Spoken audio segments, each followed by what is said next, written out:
that Africa's problem in general, and Uganda in particular, are the leaders that overstay in power. That was 40 years ago. He does not want anybody to remind him of that. So our problem in Africa has been unchecked power. And as you know how, absolute power corrupts. So he got trapped into the trappings of power, and that's where we are.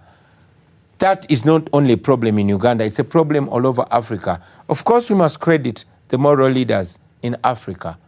Leaders like J.J. Rawlings of Ghana, who gave power back to the people, and many other leaders that have overcome that. I mean, the great Nelson Mandela, I've said it many times that somebody might struggle to point out what exactly Mandela did, but the whole world knows that Mandela overcame power.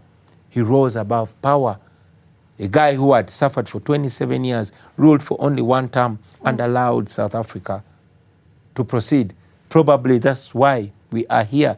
That's why you don't have a dictator that rises up in South Africa and says, oh, I'm going to be president again and again and again, because Madiba did it. We need to have that. It's a shame that in Africa today, even the bloc organizations are not helping. You asked if we are having that conversation about aging leaders sticking to power. We are having that conversation. And we indeed have had those conversations with some leaders. Some of them have since, ascended to positions of leaders.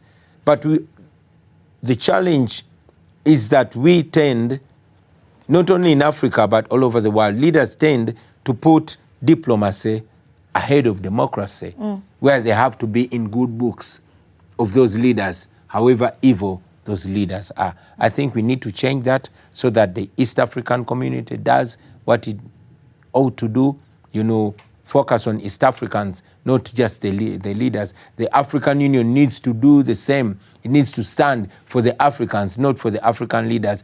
These organizations need to cease being President's Club, looking out for the leaders. They need to look out for the people. Yeah. As you are here in South Africa, are there any political formations of South Africa that you have formed relationships with that perhaps are showing some sort of support here in South Africa? We've not just formed relationships. We have relationships with various leaders in South Africa. We share thoughts, we share ideas. Any names that you can share with me? Of course. Many of them, Julius Malema is a brother and he shares thoughts. My brother Musi Maimani, that